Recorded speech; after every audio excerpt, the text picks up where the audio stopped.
here on this chilly winter's morning to talk about the year I spent with this Isuzu KB300 D-TEQ LX 4x4. Quite a mouthful, but what a bucky. In 20,000 kilometers I've come to realize why South Africans love their double cab so much. There's just so much space for family and goods. Isuzu is second only to Toyota Hilux in popularity.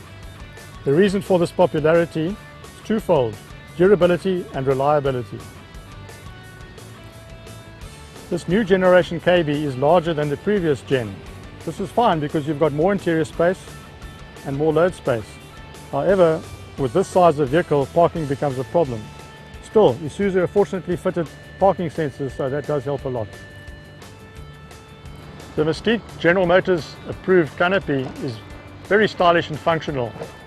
A great asset. We did have a problem, however, with this cable inside here stretching, which meant that this lug didn't retract far enough and one of them even broke off and had to be replaced by the dealer.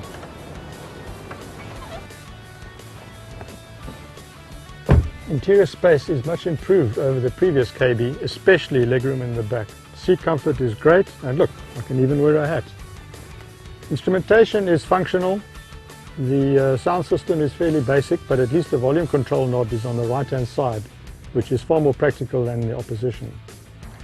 One early issue we had with the KB was water ingress into the passenger footwell. We figured this was from rain because it happened last winter. We sent it off to the dealer, who discovered it wasn't rain, it was the air conditioner condensate pipe discharging under the carpet instead of running through the floor.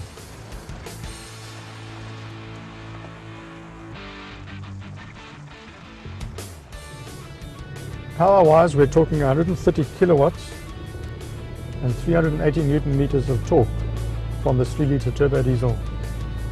It has a 5-speed gearbox, which is more than enough for me. I don't need more than 5 gears and never have since my beloved Alfa Giulia from the 1970s. The gearbox is a bit heavy in changing though, and the steering is also a bit heavy. Still, it's a bucky and it suits it perfectly. I really appreciated the 4-wheel drive plus low range plus diff lock, and we used these extensively on some 4x4 trips. The most hectic one was probably the Helderberg 4x4 trail, which we did a couple of times. A lot of fun that trail is.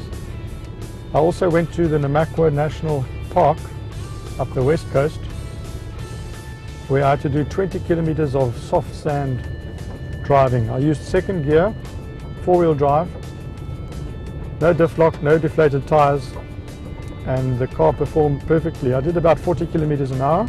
The most enjoyable trip I did was crossing the Tankwa Karoo, hundreds of kilometers of good gravel road, but a road that is notorious for shredding tyres. Fortunately, I had no problem there with these great Goodyear Wrangler all-terrain tyres. And the nice thing is that on a tar road, they are actually very quiet. On that trip, I was cruising at about 100 kilometers an hour and achieved 7 liters per 100 kilometers. Now that is quite exceptional. The normal consumption is just under 10 liters per 100. What I also appreciated was this cruise control, because there was hardly any traffic on that trip, and I could just put the cruise control on and coast. The last thing I want to praise with this Isuzu KB is the ride quality. It is actually superb for a double cab. In fact, I think it's the best of all the double cabs. It just soaks up bumps, takes anything you throw at it, off-road, on-road, doesn't matter. It's perfect.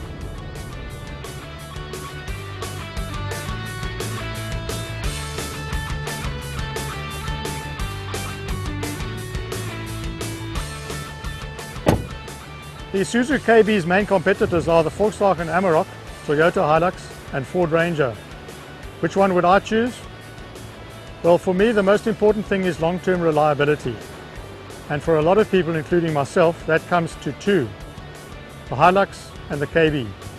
I think I might be swayed to choose the KB for its superior ride quality.